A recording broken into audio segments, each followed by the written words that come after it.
The story begins with the strongest adventurers party called the Silver Wing Battalion trying to take down a massive ice dragon. The battle begins as the dragon swings its tail across the field, but the adventurers dodge it and fight back by using their strongest attack spells. But they do no damage to the massive beast. In response, the dragon fires back with an ice breath attack and forces them to cast defense magic, but its attack is too strong for the party's mage, and it breaks through her barrier easily.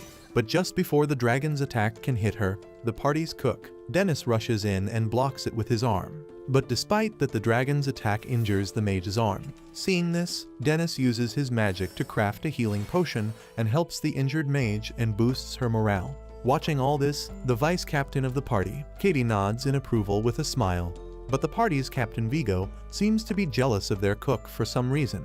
In frustration, Vigo summons a magical dagger and slashes through the dragon's eye, which makes the dragon go berserk, and it releases a bunch of dark lightning bolts to attack the adventurers. Katie and the captain try one more time to attack the monster together, but their efforts fail miserably, and the whole party is forced to retreat. Later, the captain calls for an urgent meeting to go over some important matters. Though the vice captain's seat seems to be empty, Dennis breaks the silence by asking why they were called in.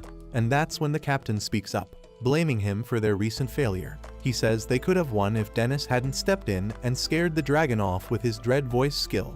Dennis protests against him, making it clear that Vigo was the one who ordered him to do it. But Vigo outright refuses it and claims that he would never make a rookie decision like that. Dennis recalls that their goal was to collect the rare drops from the dragon. But once it went into rage mode, that was no longer possible, with the team stuck in a dangerous spot. It was Vigo who told him to use the intimidation skill called the Dread Voice. They might have failed the quest, but thanks to that move, everyone made it out alive. At the time, Dennis respected Vigo for making such a bold call, but now it feels like the captain is just using that moment to put all the blame on him. Vigo even goes as far as accusing Dennis of being a spy from a rival party and finally kicks the poor cook out of the group. Dennis looks around, hoping someone will speak up for him, but the entire squad stays quiet, too afraid to say anything in front of the big boss. Being left with no choice, Dennis also quietly goes along with it. Vigo then calls the big guy a lowly chef, which pushes him over the edge. Dennis finally decides to stand up for himself, powering up his butcher knives with magic to get ready for a fight. The captain keeps throwing insults at him and says that even though both of them are level 99, Dennis is still just a cook who has no place in their party. As the tension rises, both of them unleash a dominating aura, and just when it looks like a battle is about to break out inside the Silver Dragon HQ, Dennis calls it quits. He slams the table and says that this party is no longer his headache, then walks out to begin a dream journey as a chef. As he walks through the busy streets, Dennis looks back, knowing it's time to say goodbye to the royal capital. Just then, a little girl bumps into him and accidentally lets go of her balloon. Dennis quickly drops his bag and jumps up to catch it, hands it back to her, and advises her that she shouldn't let go of things that are important to her. Meanwhile, Vigo watches everything from a distance and flashes an evil smile as he quietly decides to put his real plan into motion. Just as Dennis steps out of the city, Katie comes running after him. While Dennis keeps walking, she tries to stop him and asks who will take care of alchemy and make the medicine and food for them now that he's leaving. Dennis tells her that someone else with the same skills will take his place soon, so she should find her meals somewhere else. Katie follows after him and tries to convince him, saying that their party became the strongest in the world because of him, and most members still do not even know he has been supporting from the rear this whole time.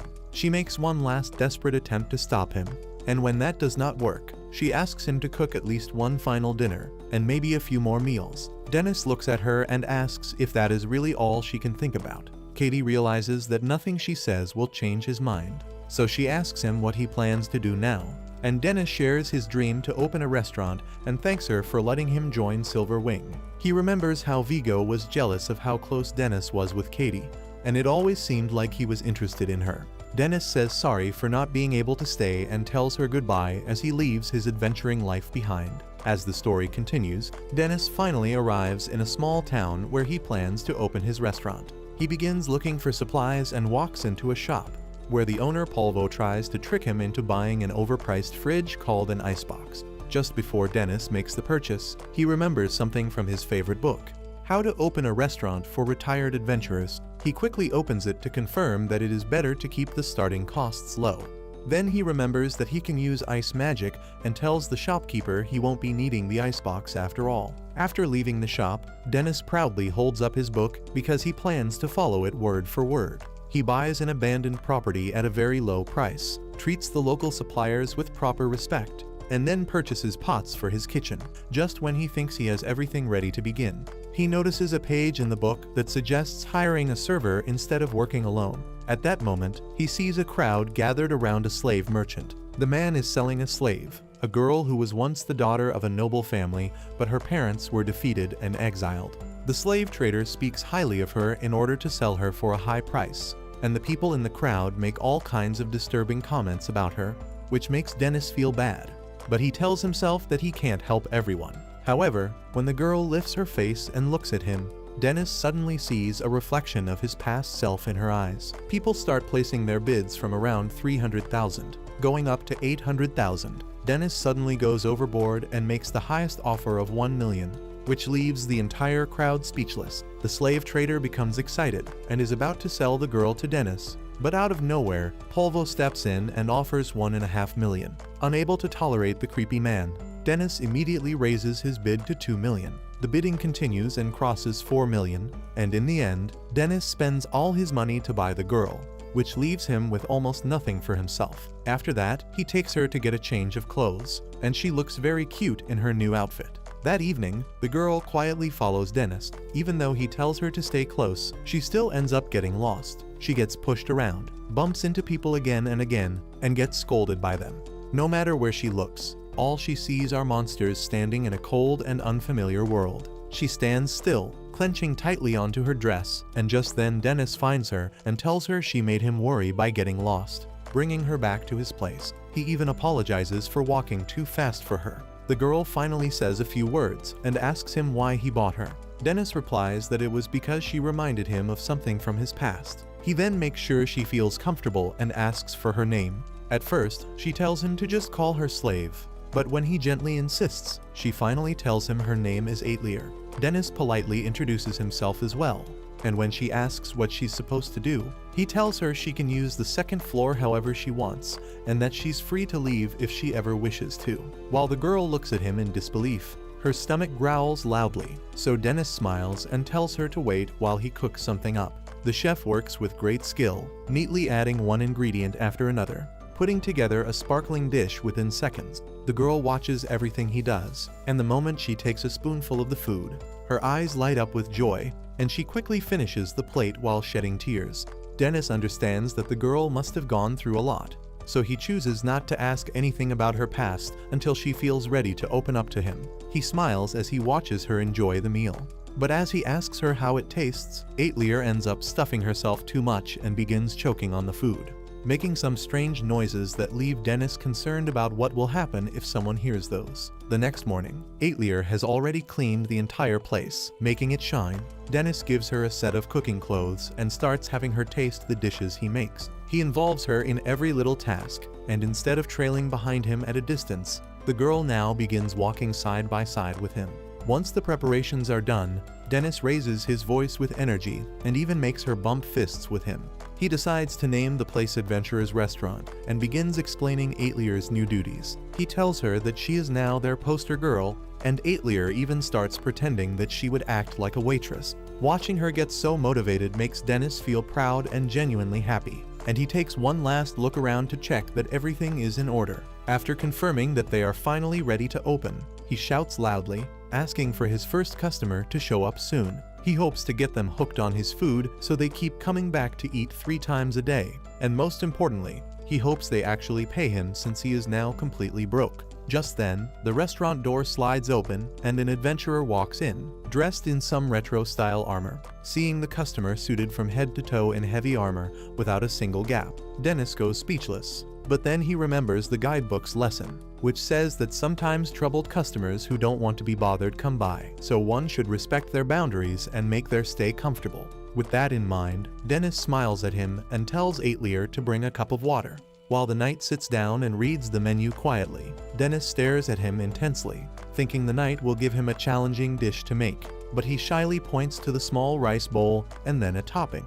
Dennis asks him if he wants anything else, but the knight strongly refuses, so after he asks him if he is a light eater, and he says no, Dennis quickly realizes he's just broke. After that, Dennis sighs and lets the guy know he's going to cook up a katsudon, but the knight's voice shakes as she explains she doesn't have enough money.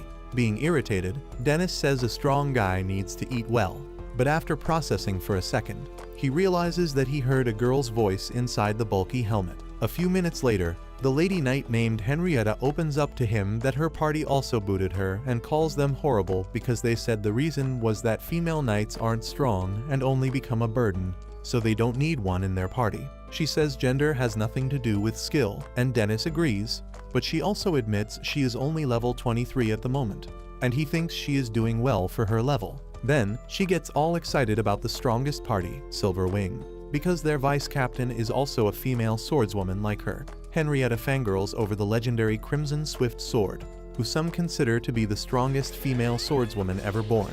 But Dennis mumbles that she can be a real pain, and when she asks what that means, he pretends he said nothing.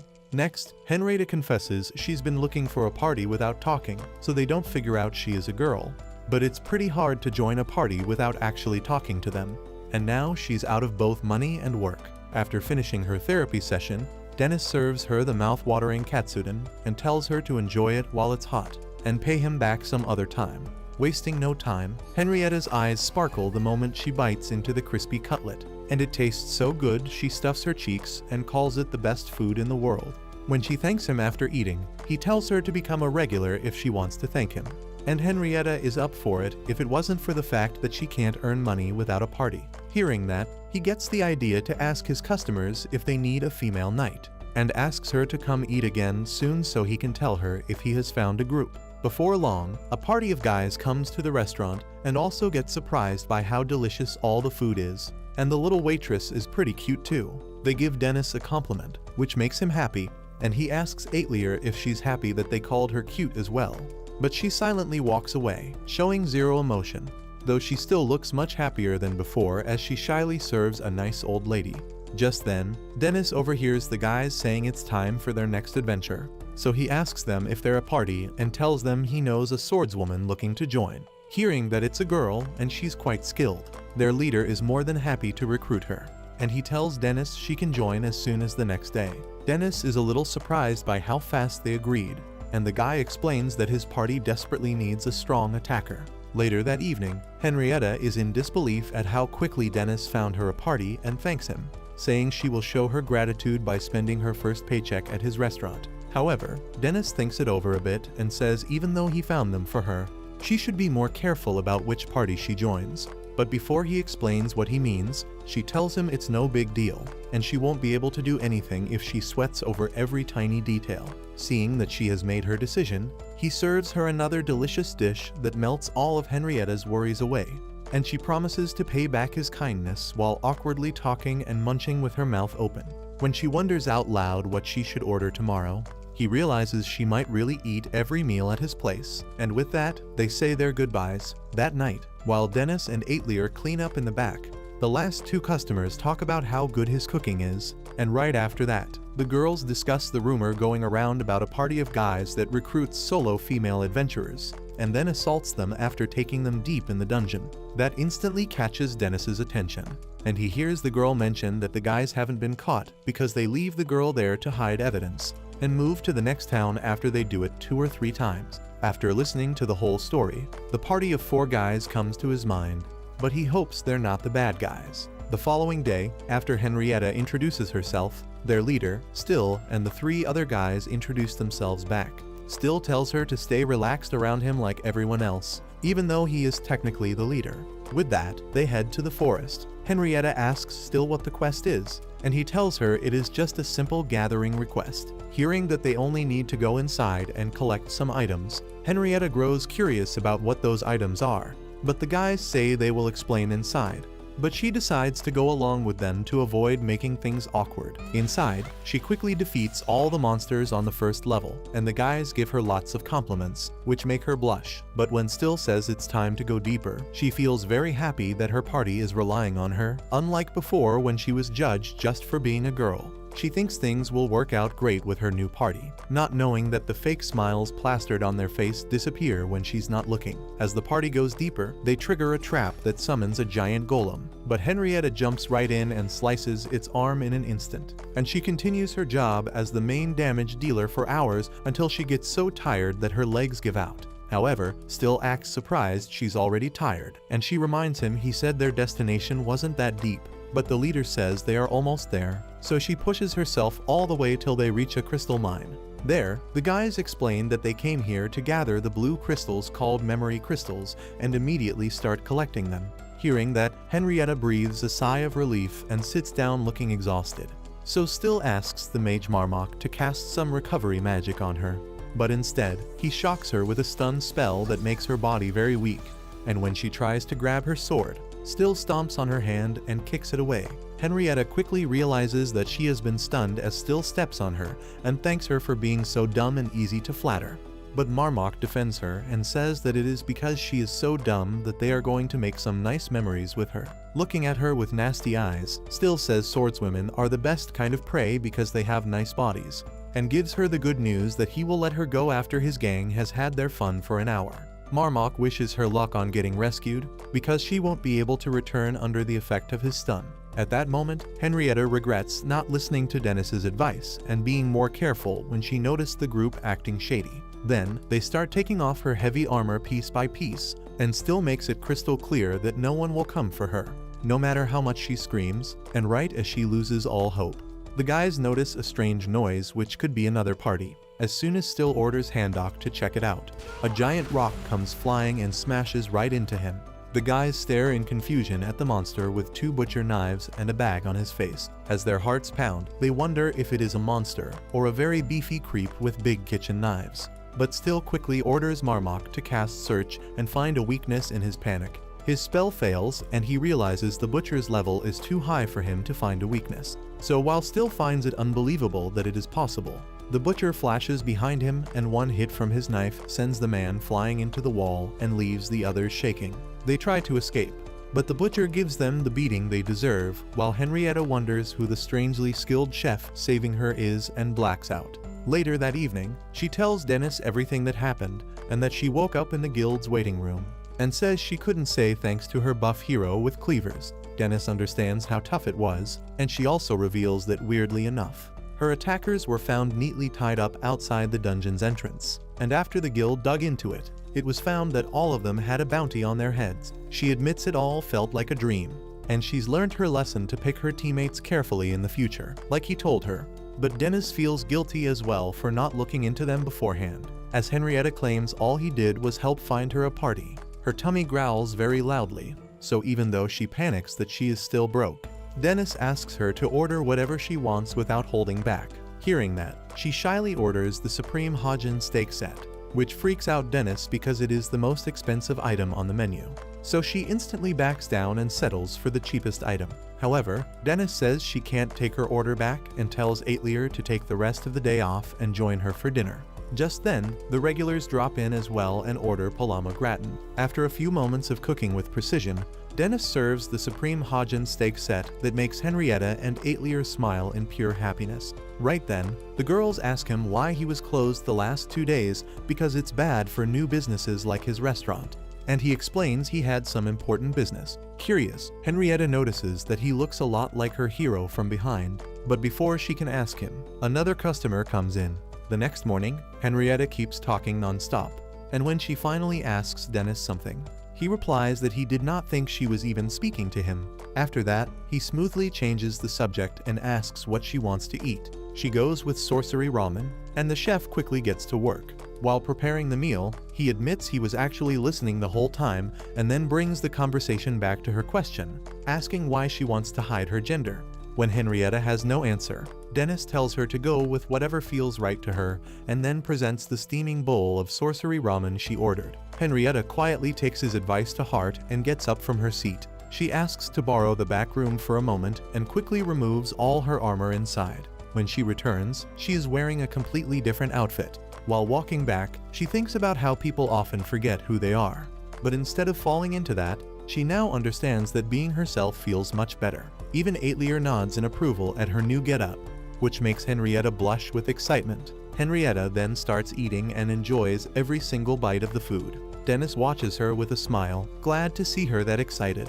But he suddenly brings up a question and asks if she is looking to join a party. He reminds her that once she finishes her meal, she needs to find a job and start paying off her tab. The moment Henrietta hears that the chef is actually keeping a tab, she flips out and starts making a huge fuss. While the chaos continues, the door slides open and a shiny adventurer steps inside, calmly takes a seat, and hides behind the menu while getting ready to order. Dennis glances at the new customer and finds himself confused, unsure if the person is a handsome guy or a cute girl. When the customer asks what tastes good around here, Dennis confidently replies that everything is up to the mark. But the vague answer only makes it harder for the guests to choose. After a brief complaint, the chef recommends the Vritra Katsudon, but the customer immediately turns it down, saying he is not in the mood for rice. Henrietta jumps in with a few suggestions, starting with her favorite pasta, then moving on to kelpai udon, but nothing seems to catch the guests' interest. Watching this, Dennis grows increasingly annoyed as his patience begins to run out. Henrietta quickly steps in again, this time trying to calm the chef down by explaining that kids can be pretty indecisive sometimes. Right then, Aetlier walks over to the customer and suggests going for fried rice if he really cannot make up his mind. The blue-haired guest takes the suggestion and places an order for fried rice, which makes Dennis smile as he gets back to the kitchen. He prepares the dish with his usual finesse, cooking it perfectly and topping it off with a few shrimps. The moment the customer tastes the first spoonful, he stops in awe, completely melting under the rich, delicious flavor. As the boy continues to eat, Dennis brings up what he noticed earlier and points out how the customer had entered while sighing and looking like he needed someone to talk to. The boy replies that it is nothing in particular, and Dennis tells him that it is fine if he doesn't feel like sharing. Still, the boy decides to open up and says that the real problem is with how low the level of people around him is. His words leave everyone, including Dennis, stunned as the boy gives off the vibe of someone who enjoys praising himself. The new kid then asks Dennis if he wants to hear what exactly he meant, and even though Dennis refuses, the boy starts talking anyway. He explains that the people around him have a weak mindset and only focus on being praised rather than pushing themselves to grow into a truly top-tier party. Dennis looks at Henrietta and tells her to have some shame, while Henrietta frowns and complains that the chef gets way too rude sometimes. Before they can continue, the new boy slams his hands on the table and stands up, clearly wanting everyone to hear him as he yells that he cannot stand those unmotivated adventurers and finds that kind of attitude unforgivable. He then starts bluffing again and says that when he spoke like this to his party, they kicked him out, which makes Dennis feel awkward as he wonders why his restaurant keeps attracting outcasts from everywhere. Henrietta replies that she has no idea either, but the boy just keeps talking, confidently declaring that he will soon become strong enough to join Silverwind and end up as their most powerful wizard. Dennis advises him to be careful, or he might end up alone, and once the boy finishes eating, he pays up and leaves, introducing himself as Vivia Strange and saying he will order shrimp fried rice next time. The boy shows up again for another meal and places his order right away. As usual, he keeps talking non-stop and announces that he has decided to join the strongest party around here, called the Night Mist Troop. He boasts about having many advanced skills and claims that it will not take long before he makes it into Silver Wing. Dennis soon brings over the food, and the boy continues fantasizing about his future with Silver Wing, while Dennis quietly hopes that the kid finds a reliable party that actually helps him grow into a dependable adventurer. Dennis then asks about his first quest, and the boy explains that he is gathering taste synthesis materials from somewhere around the 5th floor. Hearing that makes Dennis a little uneasy, so he uses his search skill and finds out that the boy is only level 17. While that is quite high for his age, Dennis knows the 5th floor is meant for people at least in their mid-30s. He asks the boy if he does not think that is a bit too deep for him, but the boy confidently replies that some of the most elite members of the group will be supporting him. Dennis remembers how the boy kept bluffing earlier about knowing all kinds of advanced skills, but now he is almost sure the kid must have only read about them in books and convinced himself he could use them. A person's level reflects the number and quality of skills they possess, and if he truly had so many, his level would be much higher. Vivia then says that it only shows how much the party expects from him, though Dennis still appears concerned. The boy quickly adds that a chef like him wouldn't understand since he probably never even stepped into a dungeon, so Mr. Chef just plays along. even though the last time he went in, it was down to the 37th floor. Before leaving, the boy says he will return next time for crab fried rice. A while later, Aetlier and Dennis head out for some shopping, with the adorable little girl carefully counting eggs and meat to make sure they do not forget anything. While she stays focused on the groceries, Dennis appears lost in thought and worries about Vivia, who must have reached the 5th floor by now. He wonders if it was a mistake to let the boy go, and whether he should have stopped him no matter what, but eventually shakes off the thought. Aetlier tugs at his clothes and says she hopes Vivia is safe. Just then, two adventurers walk past them, chatting about Vivia's fate and how their captain, Hopper, had deliberately sent the boy to the 5th floor just to see if he would survive. Hearing this, Dennis immediately rushes toward them, grabs both men, and drags them into a nearby back alley before slamming them onto the ground. The adventurers pull out their weapons and introduce themselves as members of the Night Mist Troop, but despite that, they are the ones who end up getting beaten down, while Dennis walks away with the information he came for. When Dennis returns to Aetlier, he apologizes and tells her that they will have to close the restaurant for the day. He finds her just as worried, and she quietly asks him to be safe. Dennis smiles at her and tells her not to worry about him at all. Meanwhile, down on the 5th floor, Vivia runs wildly through the dungeon, shouting at a group of goblins to stay away from him. The adventurers who had come with him had already left him behind, claiming it was some kind of test and that their captain, Hopper, had placed high hopes on him.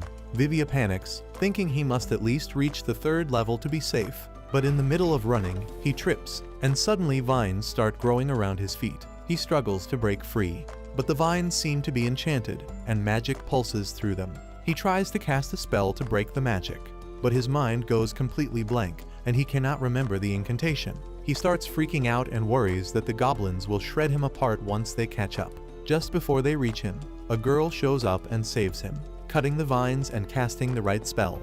As she pulls him to safety, Vivia looks up at her and thanks her, impressed that she knows how to use spell-breaking magic. The girl calmly tells him this isn't the time to relax and they need to find a way out. When Vivia asks if she got lost too, she explains that her party left her behind after she fell into the same trap, and no one ever came to help. Then she tells him that they should wait together in case someone comes to rescue him. But Vivia quietly admits that no one is coming for him either. As they sit and talk, the two slowly realize how alike they really are. Just then, the goblins get near, and Vivia immediately tries to act like a hero, sharing his plan to serve as a decoy so Cynthia can have time to escape. Although she protests and urges him to wait for help, he insists that he owes her his life and runs off before she can stop him. As he faces the goblins, he shouts that he wants her to be the one who lives on, and then throws himself in front of the monsters. He forces himself to stay calm, hoping Cynthia is getting away safely, and casts a defensive spell called Palm to hold the goblins back. The spell works for a moment, but the creatures eventually break through and charge toward him. Right at that moment, Dennis appears wearing a budget mask and uses one of his skills to trap the goblins inside a cooking pot. Vivia screams in shock, pointing at him and calling him a monster while repeatedly casting his palm spell out of pure panic. Dennis scolds him, and it finally hits Vivia that the masked man is Dennis. Dennis rips off the mask and asks what the point of wearing it even was before smacking Vivia on the head for pulling off a suicide stunt right in front of the goblins. As Dennis begins dragging him along, Vivia quietly mentions that there is someone else with him. He worries that Cynthia might have already run off, but Dennis says he did not see anyone on his way here. The boy points toward a nearby hollow, saying she might still be there, but when they look inside, all they find are skeletal remains of someone who had likely died a long time ago.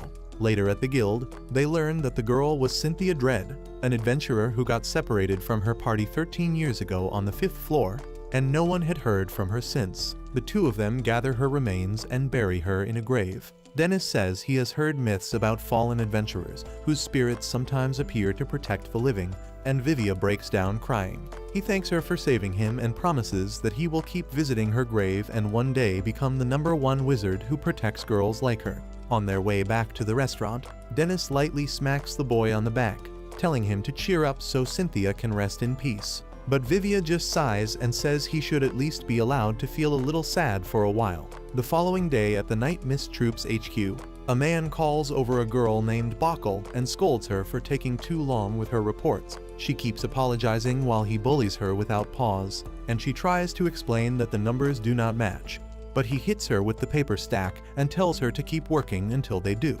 After that, she stays up all night and finally figures out the mistake. It turns out the mismatched numbers were caused by her senior's sloppy work. While reminding herself she has to get up early tomorrow, her stomach growls loudly. She becomes sad on realizing she had no lunch or dinner, and now all the restaurants are closed. Just then, she remembers a new place that opened recently, but by the time she reaches it, she sees Aetlier outside getting ready to close and loses all hope. However, Aetlier notices her and brings her inside to request Dennis to serve one last customer before shutting down. Hearing her speak up for someone, Vivia is surprised. Henrietta says it could not hurt, so Dennis welcomes the girl and asks her to choose a dish. After taking a seat, Bockel orders the daily special.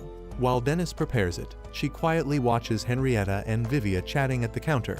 Seeing them have fun together, she starts to envy the nice mood. Because her life is only work all day, she has no friends, and she never gets real time off. So she thinks about starting her social life in the restaurant. A few minutes later, Dennis serves her food and Bockel blankly stares at the plate because it looks incredible. He tells her to eat before it gets cold, so she dips it in sauce and takes her first bite. Her eyes sparkle, and she says she has never tasted anything like it in her life. Hearing that, Henrietta smiles and says everything Dennis makes is delicious. She starts listing the best dishes she has tried, and Vivia is surprised by how many she knows. So Henrietta proudly says she is the restaurant's first customer. Dennis makes the correction that she is also the first moocher who got too comfortable just because he lets her pay later. He tells her to get a job already, and she fires back that Vivia does not have one either. Watching them argue makes Bockel laugh out of nowhere, and Dennis says sorry for the disturbance. But just then, everyone freezes as Bockel suddenly starts crying.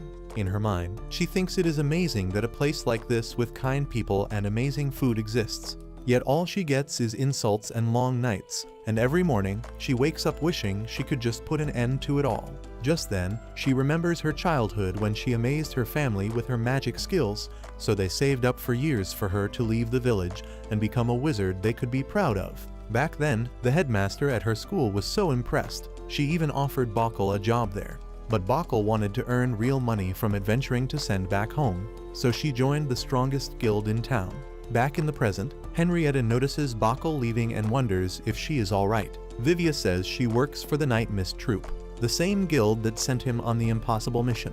He says he only saw her once, but her treatment there was very concerning. Hearing that, Henrietta asks Dennis if he can do something about it, and Vivia agrees. But Dennis says he is just a cook. His job is to feed people, and this is a problem the girl has to face herself. The next morning, Bockel snoozes her alarm at 3 and curls up in bed. She did not sleep all night, and now she can barely move. As she worries about being late, she dozes off again. 2 hours pass, so she gets ready quickly. She rushes downstairs and apologizes to her team as a man scolds her for being shameless enough to make her seniors wait. With that, they leave for the dungeon. There, the man gets knocked down by a wolf monster, but just before it slashes his face, Bockel casts wind magic and blasts it away. However, instead of thanking her, he shoves her and stares menacingly. Later that evening, his words echo in her mind because he twisted the story, saying she tried to embarrass him and steal credit for the kill, and when she tried to explain, they forced her to apologize and called her unworthy of the party. Meanwhile, Henrietta and Vivia are walking nearby, chatting about food and jobs. Vivia suddenly notices Bockel walking alone with a strange look on her face, so the two follow her quietly to a tower where Vivia realizes she is serious about jumping. At that moment, Bockel thinks life is no longer worth living, and one step will bring it to an end. Right after she jumps off, Henrietta sprints forward and manages to grab her mid-fall. Vivia casts Palm Below to soften the landing. At the same time, Dennis is deep in thought when Aetlier walks past with no clothes on. She casually asks if they are out of towels. He tells her it is not okay to walk around like that just because they are out. He rushes inside to find one. Just then, Henrietta walks in with Bockel on her back. Vivia is disturbed. He asks why Aetlier has no clothes on and wonders if it is some shameless business tactic. He yells at her to get dressed, but she insists she will not wear anything until she dries off properly. Hearing Henrietta call him again, Dennis turns to scold her, but he stops when he sees Bockel passed out on her shoulder. Later, Dennis says it was bound to happen because she is the kind of honest person who keeps piling up work until her heart gives out. And Vivia quickly jokes that Henrietta will not be having that problem anytime soon. Dennis finds it a little disturbing how well they are getting along. As Aetlier keeps watch over the girl, Vivia asks how they can solve her problem. So Dennis decides to talk with the Night Mist troop about it. A few hours later, the captain of Night Mist comes over and apologizes to Dennis for the trouble Bokel caused. But Dennis says he should also say sorry for beating up 2 of his guys. The man introduces himself as Hopper, captain of the Night Mist party, and Dennis just tells him he runs a restaurant. From there, Hopper quickly shifts to business and Dennis learns the man is far stronger than normal adventurers at level 51, as expected from the top party in town. When Hopper brings up Bokel, Dennis explains she is resting in bed and clearly in no shape to be working. He asks nicely if they will let her go and allow her to rest. But Hopper refuses and says they have full custody of her. His lackey throws a contract on the table, and after Dennis reads it, he gets angry and calls it awful because they dumped too much work on one person. Hopper replies that this is just how they operate. But Dennis argues that adventurers should be free to leave a party. Hopper tells him to mind his own business, which fires Dennis up so much that he starts yelling at them for sucking Bokel dry like slave masters. The accusation angers Hopper so much that he crushes a mug with his bare hands, making Vivia and Henrietta terrified. After that, the captain says their party is the strongest in town, so they are the law here. He demands that Dennis hand over Bokel right now, and says this is the last time he will ask nicely. Meanwhile, upstairs, Bokel is curled up in bed, wishing she had never been saved. Suddenly, Aetlier speaks up and tells her she is free to die if that is her choice, and says she once thought of choosing death too, when everything precious to her was taken, and she was sold as a slave. She was consumed by darkness and gave up hope. But after that, something good happened to her and changed her life. In the end, Aetlier tells Bokel to eat some delicious food first, and if she still feels the same after that, then maybe death is the only path left for her. But she says she would be happier if Bokel chooses to keep living. Back downstairs, Dennis asks if Hopper thinks he is some kind of king or big deal. The man just smiles and says the strongest party in a dungeon town basically owns it, because no one else can take them down. He even brings up Silver Wing as an example. But Dennis argues that Silver Wing is nothing like their scummy crew. Hopper insists the only difference is that Silver Wing controls nobles and royals while they control a small town. Then, he calls Dennis's restaurant a shabby place that would burn down easily. And when Dennis asks if that is a threat, Hopper just laughs and says no one would care if a worthless little restaurant burned down. In frustration, Dennis looks ready to punch the man. But just then, a customer walks in. With a bright smile, Katie says his restaurant looks great and has a cozy feel, just the way he likes. Dennis apologizes and tells her he is busy with something serious, but that ticks her off. She says she came all this way just to see him, and asks if he is not even going to make her dinner. At that moment, Hopper's jaw drops when he spots the crimson hair and silver wing symbol on her coat. He blurts out her nickname, but Katie is offended at the old man casually throwing around her title like that. Then she turns back to Dennis and keeps asking for dinner, but he tells her to wait at the counter until his talk is finished, making her pout. Dennis turns back to Hopper to say again that he does not want to fight, and asks if there is any way to let Bokel leave the troop peacefully. Before Hopper can answer, Katie yells that she wants to take the cute blue-haired girl, but Dennis corrects her that he is a boy. In his confusion, Vivia asks if she is Silver Wing's vice captain and how she knows Dennis. Katie is surprised that he never told them, and before Dennis can stop her, she casually announces that he used to be part of Silver Wing and was her best partner. Hearing that, everyone in the room is stunned, and Hopper starts shaking as he realizes he nearly made enemies with the wrong guy. When his lackey asks what to do, Hopper quickly says to burn the contract, says Bokel is free to leave the party, and then rushes out of the place, wishing her a quick recovery. After they leave, Katie says she didn't like their attitude one bit, especially since they messed with her Dennis, but Dennis reminds her he does not belong to her. Katie suggests that she could get the trash kicked out of the kingdom, and while Dennis is thankful, he also warns her not to get carried away just because she has power. That annoys her a little, but his kind heart is also what she likes most about him. While Henrietta and Vivia quietly stare, Dennis asks Katie what she wants to eat. That's when Aetlier shows up with Bokel and requests a daily special. Katie also orders the same and starts digging in. As Bokel sits and silently watches her, Dennis tells her to eat before it gets cold. And after the first bite, she scarfs it down fast so adorably that it makes everyone at the table smile. The next day at the Silver Wing HQ, Katie walks in and hears the others talking about how the captain has been in a bad mood lately since the party has been struggling with new quests. Just then, she bumps into Vigo, who clearly looks annoyed. Suddenly, he tells the two nearby members to leave and quickly asks Katie what business she had meeting Dennis, which he heard from a little bird. Katie jokes that his little birdie is pretty fast, and then says she only went to eat Dennis's food after a long time. But in reality, after enjoying the daily special, Katie invited Dennis to return to Silver Wing because the team is falling apart without him. He made it clear he has no plans of coming back, even when she told him that things have been rough for Vigo and the others without his support. Dennis explained that he loves his new life, and even though most of his regulars are weirdos, he enjoys the stress-free life. When Katie asked if her begging would change anything, he reminded her that he was a chef from the very start, not an adventurer. Feeling sad about his answer, Katie tries to convince Vigo to invite Dennis, but the captain flat out refuses and tells her to just forget about it. She argues that everything was going so well when he was on the team, so why not ask him back? But Vigo ends the conversation by walking away. Meanwhile, things are getting busier than ever at the restaurant, and Henrietta says it makes sense since Dennis cooks good food and everyone loves good food. At that moment, Vivia looks surprised to see Bokkel there, and Bokkel thanks her for dropping by. She reveals she is living at the restaurant now, so Henrietta tells her to take it easy and not overdo things, but Bokkel says staying still makes her anxious, plus she has a cute senior helping her out. Right then, Dennis arrives with their food, and the two light up like always when they see what he made. Henrietta takes a bite of the crispy shrimp and says that this is exactly why more people are becoming regulars like her. But Dennis reminds her she is more of a freeloader than a regular. Hearing that, both Vivia and Bokkel are shocked she still has not paid him back. But Henrietta insists she has been trying to find a job and things are just rough right now. Dennis gives her a cold stare, and she finally apologizes for making lazy excuses. Just then, more customers walk in and Vivia asks Dennis if he can manage all of them. He explains that Aetlier has been helping a lot, and Vivia also notices she seems to be having fun lately. So maybe something good happened to her?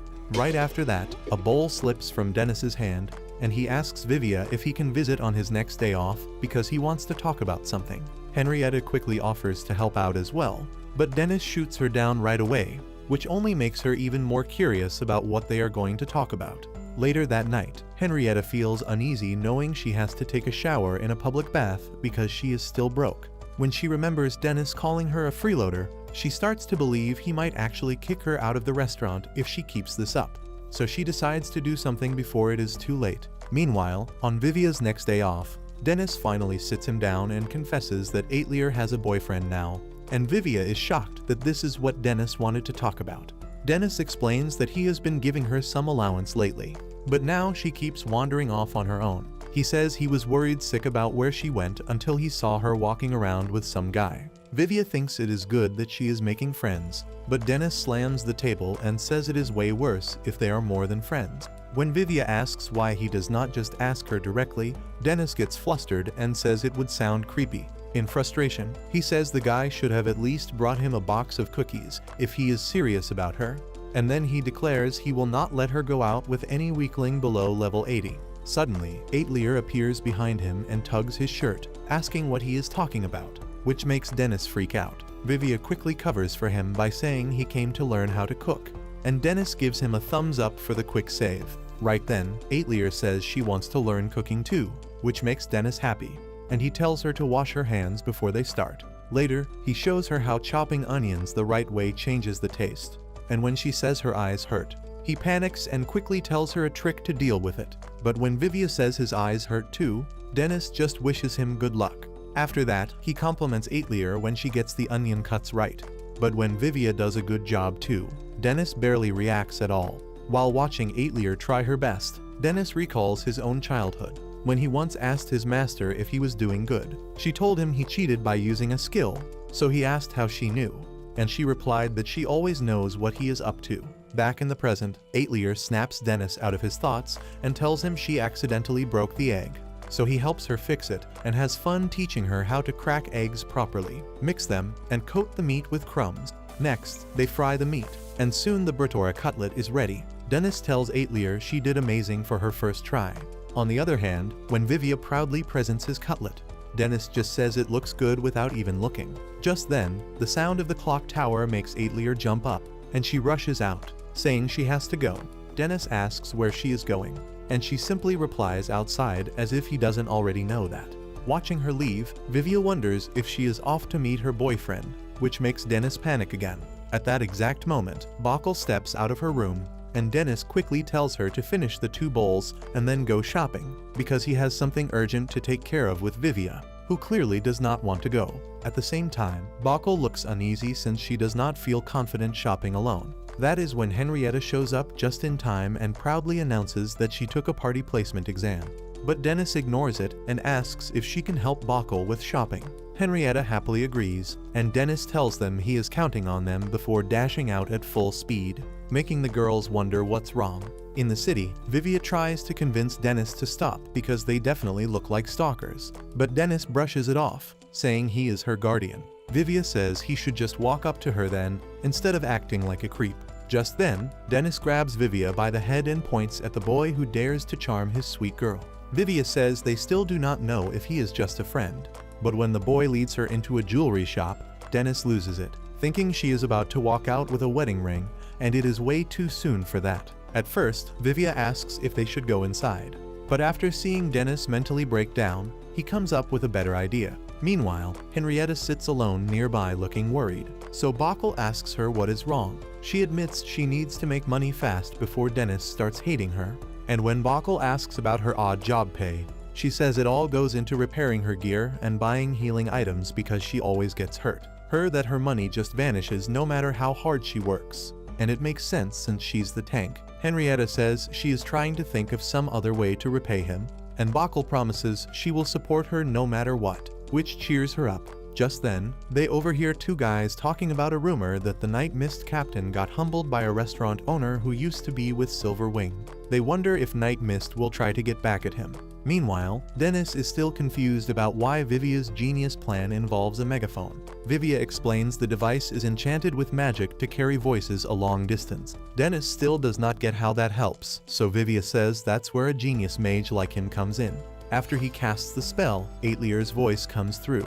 Dennis is genuinely impressed, but Vivia admits he is not exactly proud of doing this. Then, they hear Aetlier say she likes it, that it is cool, and she will cherish it forever. That stuns them both. But when she says she is glad to have met him, Dennis panics so loudly that a nearby old lady gets suspicious. At that moment, a thief uses wind magic to snatch the lady's bag and dash off. Dennis shouts for help, but after learning the thief only stole a bag, he turns to Vivia and asks for a magic boost. Meanwhile, the blonde thief laughs about how easy it was, until he sees a scary man sprinting with a kid on his shoulders quickly closing the gap. The thief is stunned that someone can keep up with him even using wind magic. Then he realizes Dennis is not even using any at all, while Vivia asks if all Silverwing members are this fast, and Dennis replies that he is the fastest because he never skipped leg day. At a dead end, the thief uses wind magic to jump to the roof, while Dennis climbs it with pure muscles. And when he asks Vivia if he has any useful spells, the boy casts Palm to bounce him high into the air like a trampoline. The blonde thief stares in horror as Dennis jumps mid-air and quickly catches up, but he launches a surprise attack on Dennis right before he gets him and takes off, bragging that he will not get caught easily with that kind of magic. Hearing that, Dennis tells Vivia to get off after they land, and Vivia spots the girls up ahead on their way down. As the thief brushes past them, he grins, thinking he just needs to shake them off and sneak out now. But Henrietta comes from above with a serious face and swiftly subdues the cocky thief. After that, Dennis catches up and pats her on the head for the good work. Later at the restaurant, he tells the girls as well that Aetlier has a boyfriend, but Vivia clarifies they do not know for sure yet. Then, Henrietta jokingly asks him if he is feeling lonely these days, and Bockel comes out with it that she is worried he will ban her. Dennis says he would never ban someone who appreciates his cooking like her, though he might change his mind later. Right after that, Aetlier quietly walks in and goes behind the counter with an intense look on her face as she surprises Dennis with a box. When he looks inside, he finds a bracelet that Aetlier reveals she was saving up all her allowances for. Hearing that, Bockel laughs that he had the wrong idea, and Henrietta spills the beans when Aetlier asks what that means, and that nearly earns her a permanent ban. After that, he tries it on, and watching him wear it makes Aetlier smile. Meanwhile, Captain Vigo goes to a mansion to meet with someone after a long time. But that's where this video ends. Remember to like and subscribe to the channel. Thanks for watching, and I'll see you next time.